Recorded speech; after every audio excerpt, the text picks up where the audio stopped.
Kata Mu'adz bin Jabal, aku bersama Nabi SAW dalam sebuah perjalanan. Pada suatu hari aku berada di dekat beliau, sedangkan kami sedang berjalan.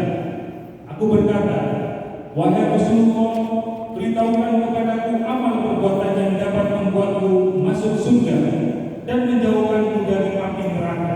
Ya Rasulullah, wahai Rasulullah, akhbirni bi'amalin, terangkan kepadaku tentang satu amal yudkhiluni ilal jannah wa yuba'iduni 'anil nar. Amal yang dapat memasukkan aku ke surga dan menjauhkan diriku dari neraka. Kemudian apa jawab Nabi SAW? Beliau bersabda, kamu telah menanyakan persoalan yang besar kepadaku. Laqad sa'alta 'an 'azimin, sungguh kau telah bertanya tentang perkara yang besar kepadaku. Perkara yang besar, perkara yang dapat memasukkan seorang ke surga, menghindarkan manusia dari neraka. Itu perkara besar atau kecil? Besar. Bagaimana caranya kita bisa masuk pegawai negeri? Kecil atau besar? Halo? Tapi Bapak waktu dibangun sama. Tapi sesuatu yang memasukkan ke surga, menghindarkan dari neraka, ini perkara besar, ini kata Nabi. Kemudian apa jawab Nabi? Hal itu mudah bagi orang yang diberikan kemudahan oleh Allah. Nah, ini kuncinya di sini. Wa huwa yasirun 'ala man yassarahu Allahu 'alaihi. Hal itu mudah, kata Nabi, bagi orang yang dimudahkan oleh Allah. Artinya sulit bagi orang yang tidak dimudahkan.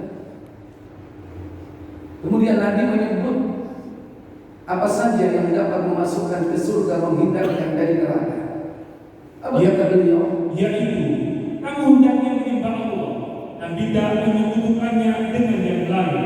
Ta'budullaha wa la tusyriku billahi syai'an. Hendaklah kau menyembah kepada Allah, tidak menyekutukan Allah dengan sesuatu apapun. Apa yang pertama ini? Tauhid. Menegakkan tauhid, meninggalkan syirik. Ini mudah bagi yang dimudahkan. Kadang orang itu tahu itu perbuatan syirik, tapi saya dilakoni. Ya Ustaz, pepek. Lalu kangennya kesayangan ini. Mosok biasa nih dodolan entek 200 kilo, iki mek 40 kilo. Yo aku mulai nang Lamongan. Nambahku Bamban. Mulai bawa kuyang. Gak ulek-ulek khusus sih. Gak sembarangan kan ini.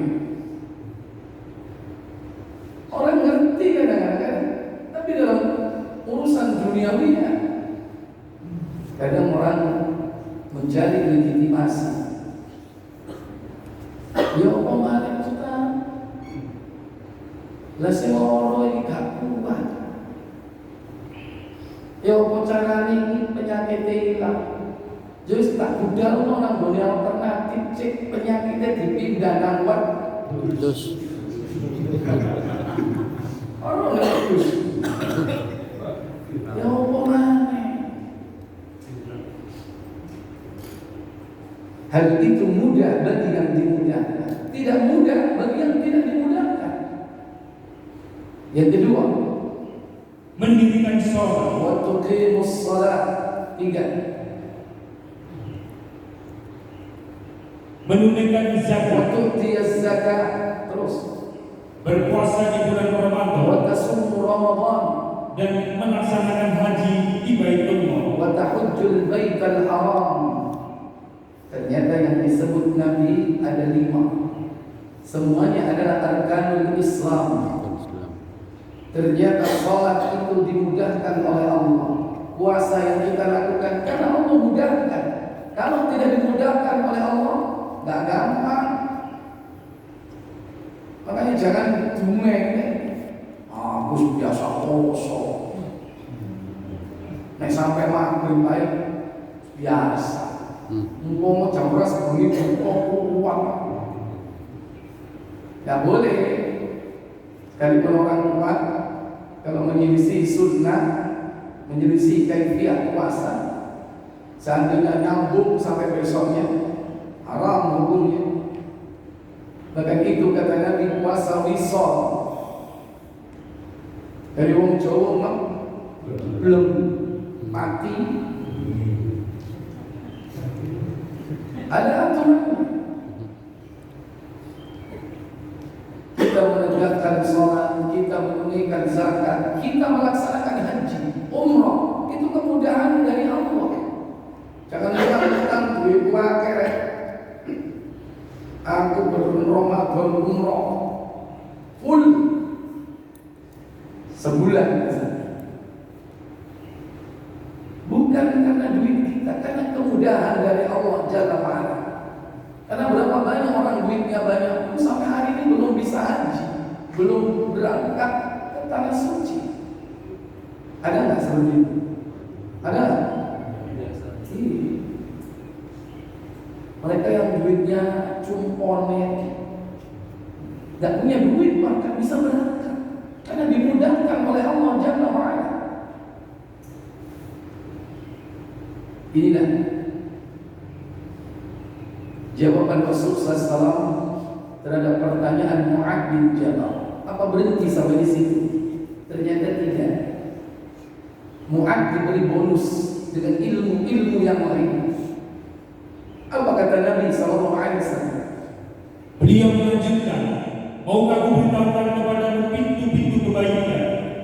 Adulluka ya Mu'adz bi abwabil khair. Maukah kau tunjukkan wahai Mu'adz tentang pintu-pintu kebaikan? Apa kata beliau tentang pintu kebaikan itu?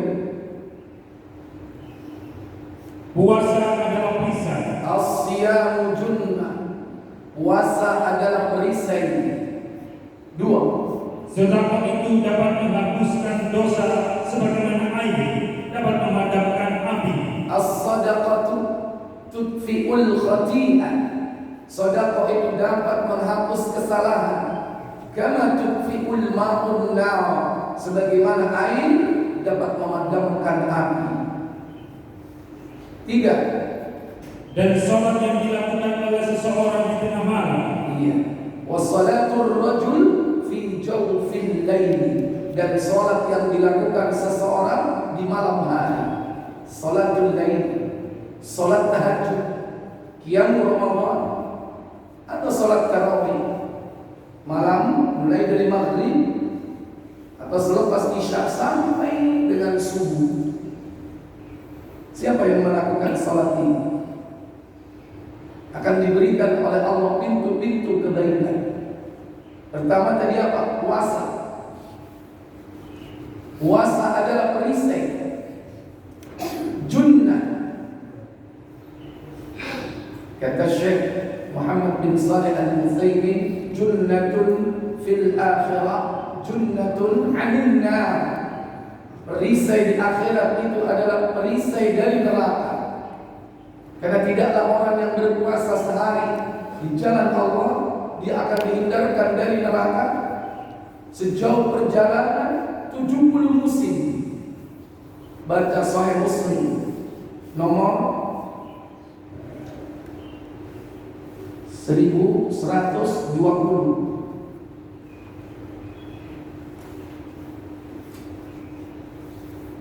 Dari Abu Sa'id Al-Khudri radhiyallahu anhu, ia berkata, Apa katanya? Rasulullah SAW bersabda, Apa sabda beliau sallallahu alaihi wasallam? setiap orang yang puasa satu hari karena Allah, maka Allah akan menjauhkannya dari neraka sejauh 70 musim. Iya. Ma min 'abdin yasumus yawman fi sabilillah. Tidaklah seorang muslim yang berpuasa satu hari fi sabilillah, di jalan Allah, illa ba'adallahu lahu biha minan nar 70 kharifan. Melainkan orang itu akan dihindarkan oleh Allah dari neraka dengan puasanya itu dari neraka sejauh 70 musim.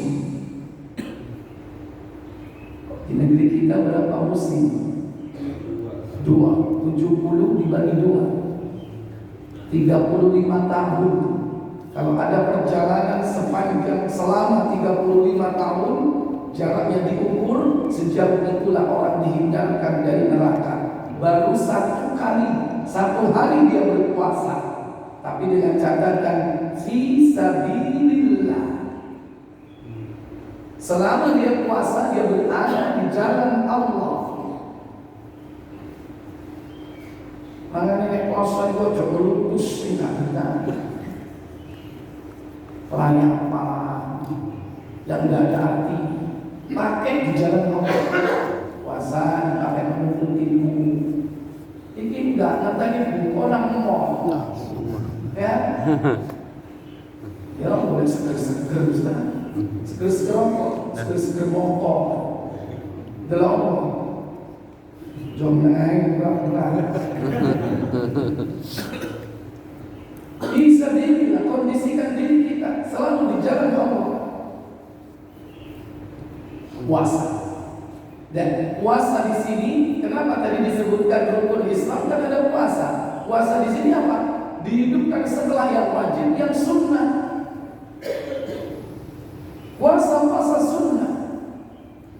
Semakin banyak puasa sunnah kita lakukan, semakin tebal benteng kita, perisai kita. Yang kedua, sedekah. Sedekah apa yang sedekah sunnah. Kalau yang 5 tadi di awal disebut zakat wajib. Kalau yang ini sedekah, dan sedekah itu dapat menghapus dosa dari kesalahan. Kemudian yang ketiga apa? Salat malam. Salat malam ini pun juga hukumnya sunnah. Setelah yang wajib, salat fardu, baru kemudian salat sunnah. Dan afdhalus salat ba'dal fardhah, sebaik-baik salat setelah yang wajib, salatul lail, salat malam.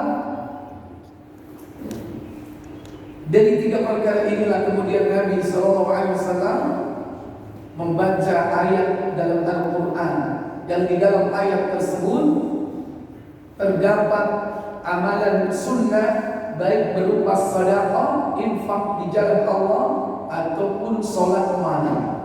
Apa yang dibaca oleh beliau? Dia berkata, Rasulullah SAW kemudian membaca firman Allah, Quran surat As-Sajdah ayat 16 sampai 17. Tatajafa junubuhum 'anil madaji' yad'una rabbahum khawfan wa tama'an wa mimma razaqnahum yunfiqun. Tatajafa junubuhum, lambung-lambung mereka jauh, 'anil madaji', dari tempat-tempat tidur mereka. Yad'una rabbahum, mereka menyeru Rabb mereka, menyeru Allah, khaufan wa tama'an, dengan harap-harap cemas. Wa mimma razaqnahum yunfiqun, dan dari rezeki yang Allah berikan kepada mereka, Allah infakkan di jalan Allah. Surah As-Sajdah ayat ke-16. Maka Allah berjanji pada ayat berikutnya, فَلَا تَعْلَمُ نَفْسٌ مَا أُخْفِيَ لَهُم مِّن قُرَّةِ أَعْيُنٍ جَزَاءً بِمَا كَانُوا يَعْمَلُونَ. Apa katanya? Tak seorang pun mengetahui berbagai nikmat yang menanti, yang indah dipandang sebagai balasan bagi mereka atas apa yang mereka kerjakan. فَلَا تَعْلَمُ نَفْسٌ مَا أُخْفِيَ لَهُم, tak seorang pun mengetahui tentang apa-apa yang Allah sembunyikan di surga. Yang termasuk di antara min qurrati a'yun, yang dapat menyedapkan pandangan mata. Makanya surga itu, kata Nabi sallallahu alaihi wasallam, a'dadtu li ibadiyas salihin, aku sediakan bagi hamba-hambaku yang saleh, kata Allah dalam hadis qudsi.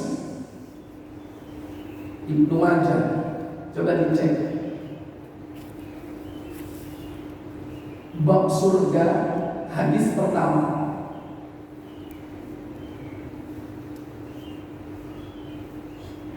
Berarti 3.400.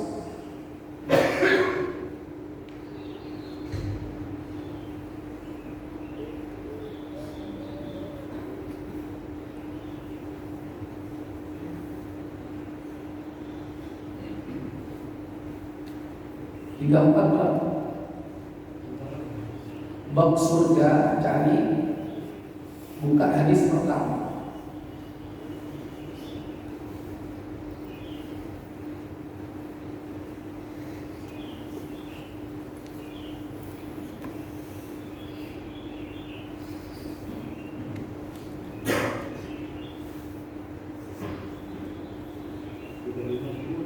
Ya, 350 benar.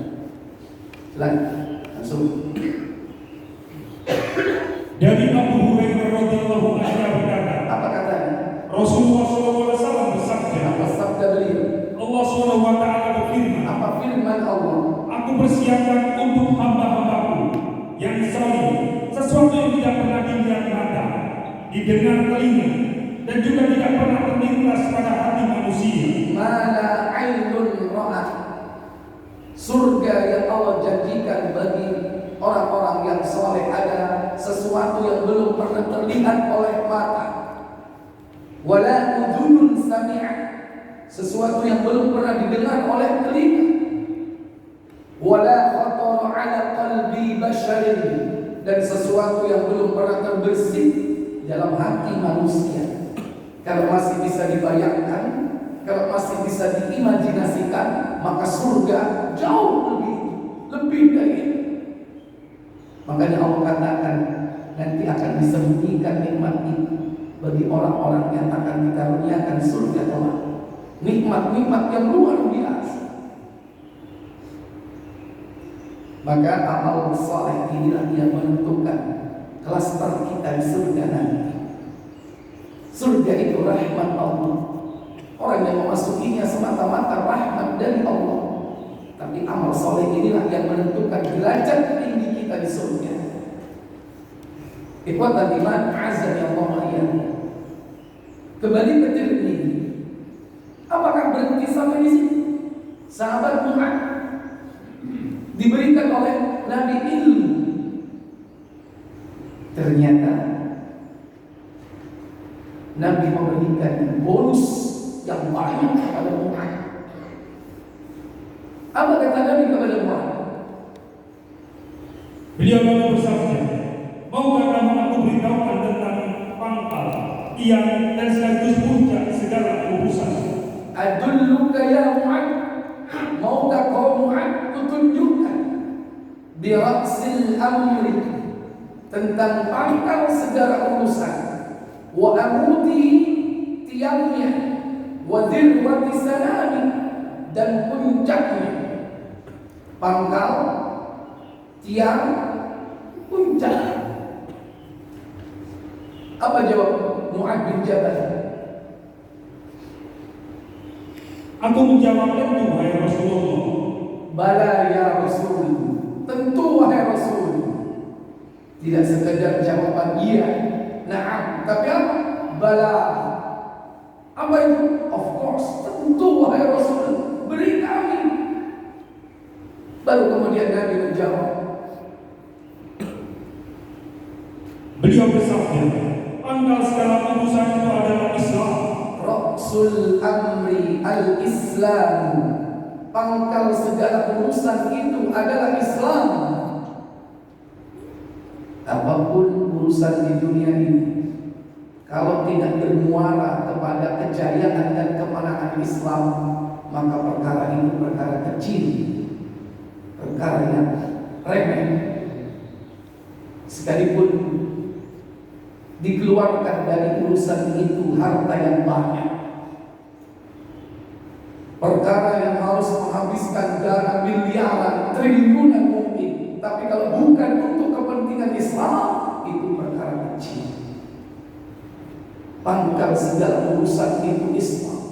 Tapi sebaliknya, jangan kau remehkan sesuatu yang kau anggap itu murah, ringan, tapi kalau itu untuk kepentingan Islam, itu perkara besar.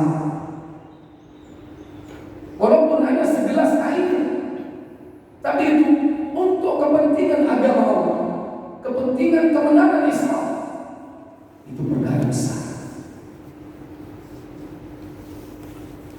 Kalau sudah memasuki urusan ini, ada sesuatu yang pokok yang membedakan orang itu mukmin atau tidak. Itulah sholat. Dan itu yang paling penting dalam urusan Islam, yang pertama akan ditanyakan kelak di akhirat. Makanya Nabi mengatakan apa? Lanjut. Tiangnya adalah sholat. Wa amuduhu as-sholatu. Tiangnya adalah sholat. Maka kita tetap sepakat bahwa sholat itu tiang agama berdasarkan hadis ini. Adapun hadis yang menyebutkan as-sholatu imaduddin, sholat itu tiangnya agama. Kemudian faman aqamaha faqad aqamaddin, siapa yang menegakkan sholat berarti dia menegakkan agama. Faman hadamaha faqad hadamaddin, barang siapa yang meninggalkan sholat maka dia telah merusak agamanya. Dalam hadis ini terdapat rawi yang lemah sehingga hadis ini dhaif. Kalau pakai dalil sholat tiang agama, pakai hadis yang Tirmidzi, bukan yang sudah biasa kita dengar. Kita tetap sepakat sholat itu adalah tiangnya agama. Nah, dari tiang itu, setelah ada fondasi, pangkal segalanya adalah Islam, tiangnya adalah sholat, tentu ada puncaknya. Apa puncaknya? Dan puncaknya adalah jihad. Wa dhirwatu sanamihi al-jihad, puncaknya adalah jihad. Maka jihad, berjuang membela agama tanpa fondasi Islam, sia-sia. Apapun yang kau lakukan, yang kau klaim sebagai sebuah perjuangan, tapi kalau bukan untuk kepentingan Islam, maka itu berangkat dari fondasi yang rapuh. Ataupun kalau kau berjihad, tapi kau tidak menegakkan sholat, berarti jihadmu dusta. Karena tidak mungkin ada puncak tanpa ada tiang.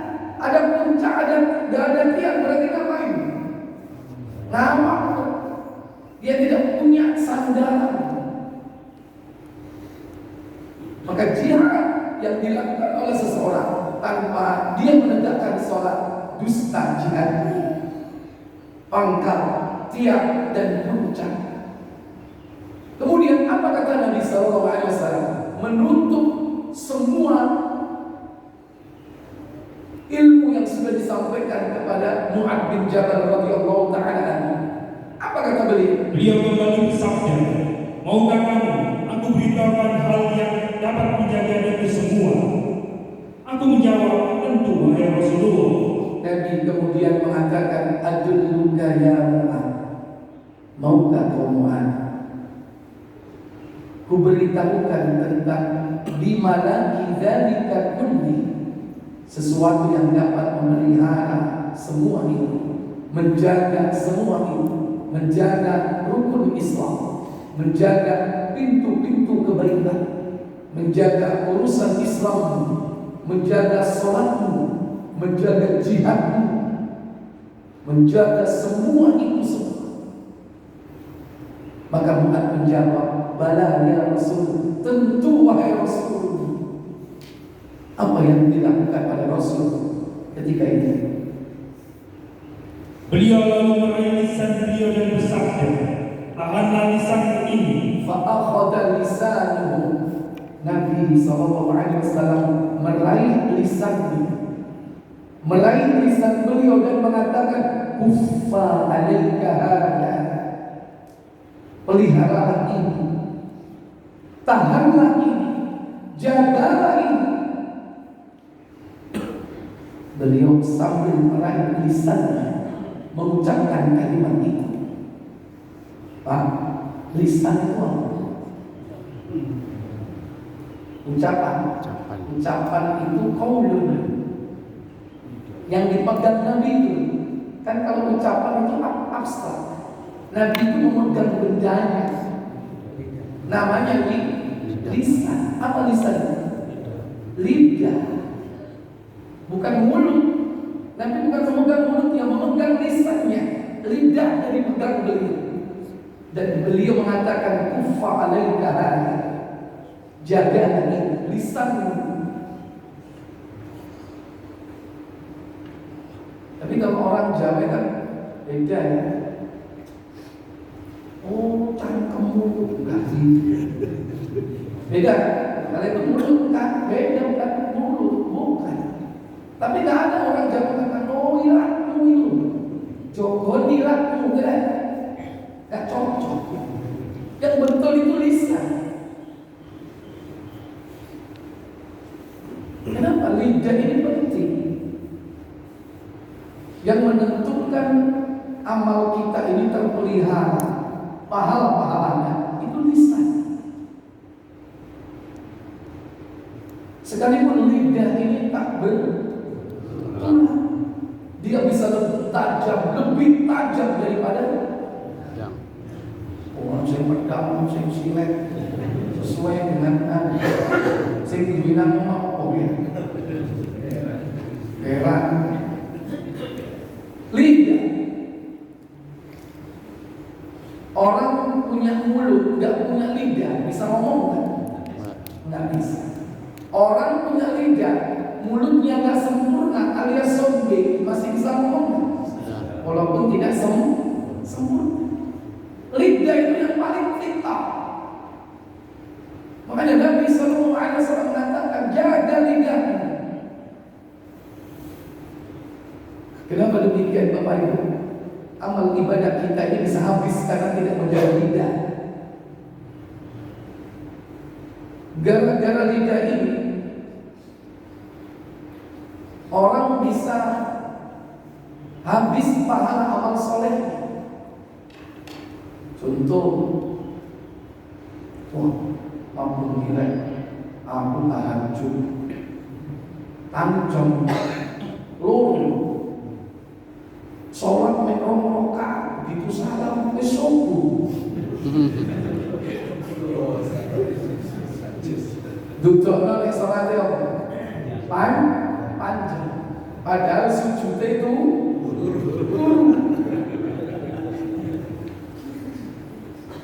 oke lah kalau seandainya benar dia sholatnya panjang karena dia hafal Al-Quran, 1 rakaat 1 juz, 2 rakaat 2 juz.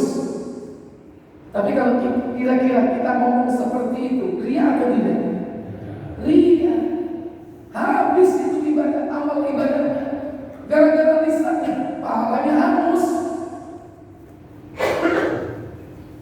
Makanya orang yang salat ria itu tidak banyak mengingat Allah. Dan itu bagian dari ciri-ciri orang munafik dalam surah An-Nisa surah 4 ayat 142. Innal munafiqina yukhadi'una Allah wa huwa khadi'un wa idza qamu ila as-salati qamu kusala yura'una an-nas wa la yadhkuruna Allah illa qalila. Apa kata Allah? Sesungguhnya orang-orang munafik itu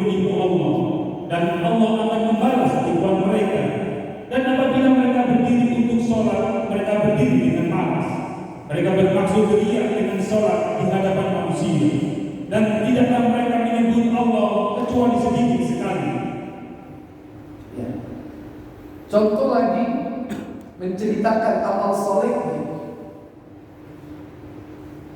Iku masjid ngekata sumbang tak kira ngadeg. Habis kayaknya amalnya, pahalanya hangus. Gara-gara apa nisa? Kata Allah Jalla wa'ala, buka surah Al-Baqarah ayat 264. Ya ayyuhalladzina amanu la tubtilu sadaqatikum bil manni wal adha kalladzi yunfiqu malahu ri'a'an nas wa la yu'minu billahi wal yawmil akhir. Apa kata Allah? Hai orang-orang yang beriman, janganlah kamu menghilangkan pahala sedekahmu dengan menyebut-nyebutnya dan menyakiti perasaan si penerima, seperti orang yang menafkahkan hartanya karena ria kepada manusia dan dia tidak beriman kepada Allah dan hari kemudian.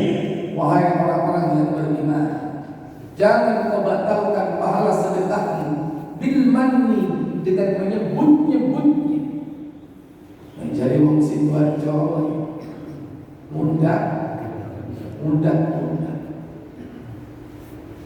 Kalau sedekah sembunyi-sembunyi itu lebih utama.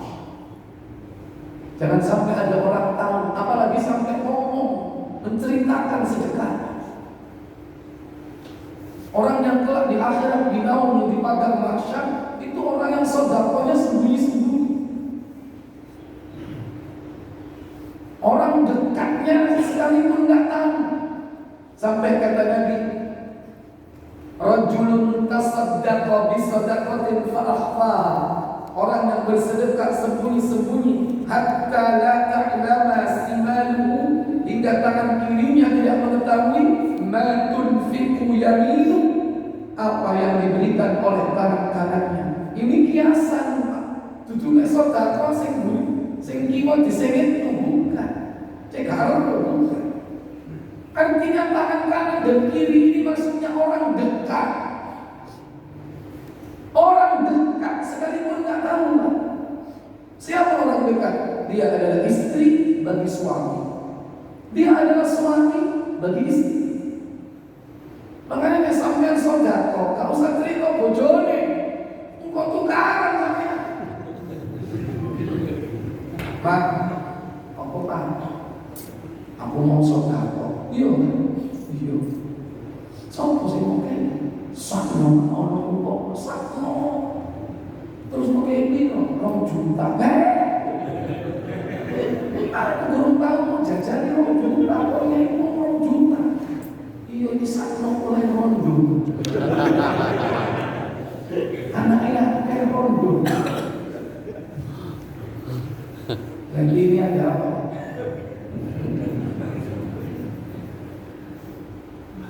Ibu-ibu juga begitu, nggak usah cerita. Tapi dengan syarat itu duitnya sendiri. Tapi kalau duit suami, izin dong.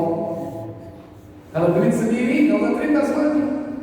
Apalagi wanita itu dianjurkan paling banyak sedekahnya. Banyak wanita itu perlu punya duit Pak, untuk dia sedekah.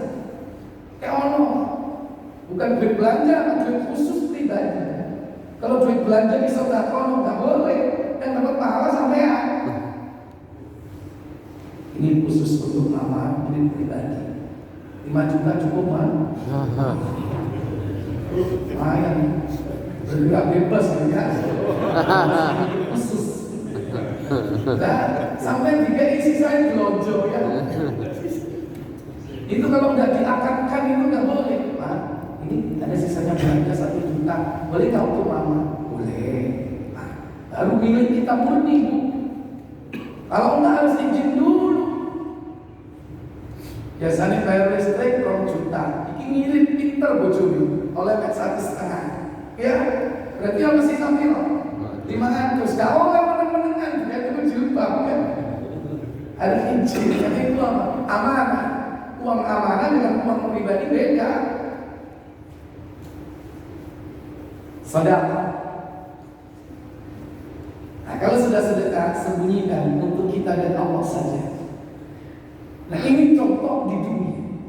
Habis pahala-pahala kita pahala hanya karena tidak menjaga lisan.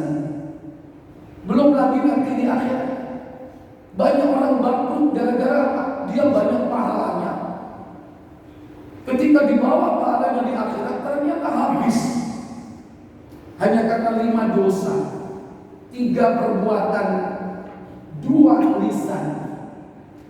2 lisan ini apa? Sebab hancurnya pahala mereka. Bukan Muslim 2211 2211.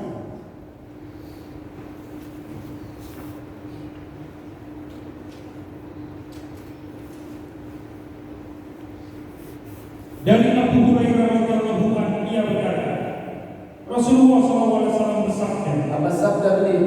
tahukah kamu apa arti muflis? Atadruna mal muflis? Tahukah kalian apa bangkrut itu?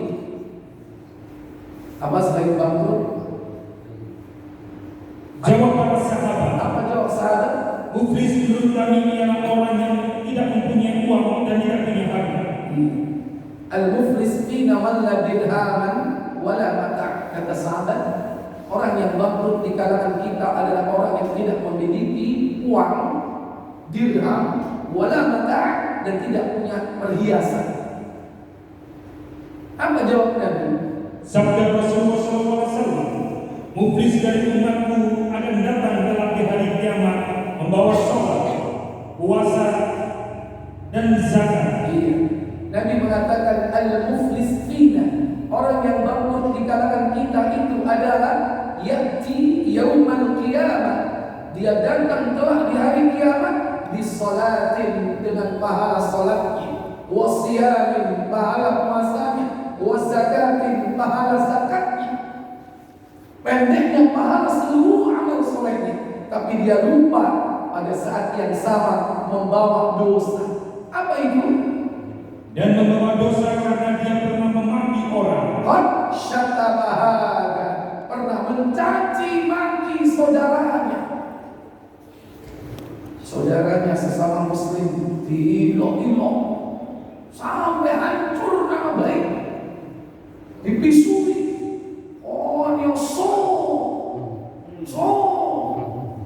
apa itu so? Dicaci maki, diilok-ilok, nonteknya, hancur nama baik, jatuh harga diri. Gara-gara lisannya yang tidak terkontrol, ini nanti yang akan mengakibatkan seluruh pahalanya atau sebagian dari pahalanya diambil untuk menutup, mengcover kezaliman itu. Yang kedua, pernah menuduh orang. wa qadhafa hada, pernah menuduh orang lain tanpa bukti. Kalau mencaci di hadapannya, kalau menuduh di baliknya, orang yang nggak ada dituduh macam-macam, kita sebarkan hoax, kita sebarkan fitnah. Ini lisan yang tidak terjaga. Yang ketiga, Pernah memakan harta orang. wa akala mala hada, 4, Pernah membunuh orang. wa safaka dama hada, yang kelima, Dan pernah memukul orang. wa daraba hada. 5 dosa ini dibawa. Kemudian apa yang dilakukan oleh Allah? Maka diberikan pahala kebaikan kepada orang-orang yang dizaliminya. Fahada min hasanatihi, hada min hasanati. Diambillah pahala itu, diberikan kepada orang yang terzalimi. Ketika urusannya belum selesai, pahala sudah habis, masih datang orang yang meminta keadilan, maka apa yang diputuskan oleh Allah akhirnya? Jika pahala kebaikannya habis sebelum terbayar lunas kepada orang-orang yang dizaliminya, maka diambil dosa-dosa mereka yang dizaliminya, lalu ditimpahkan kepadanya. Fa'ajruhu, pahala orang tersebut, dosanya, fa'ithmuhu turiha alaihi, dicampakkan, dilemparkan, diberikan kepada orang yang mendoliminya. dan pada akhirnya dia dicampakkan kemana? Kemudian dia dilemparkan ke neraka. Faturi hafidna, dia dicampakkan akhirnya ke dalam neraka. Inilah gara-gara orang yang tidak bisa menjaga amal yang sudah digadang-gadang kelak di akhirat untuk mendapatkan balasan di sisi Allah, ternyata habis gara-gara salah satunya tidak menjaga di lisannya atau di lidahnya. Oleh karena itu para saudara sekalian, amal yang sudah kita bangun selama ini pelihara dengan cara menjaga lisan-lisan kita. Wallahu a'lam. Mungkin ini pengantar dari saya sebelum saya tutup. Silakan kalau ada pertanyaan, saya beri waktu.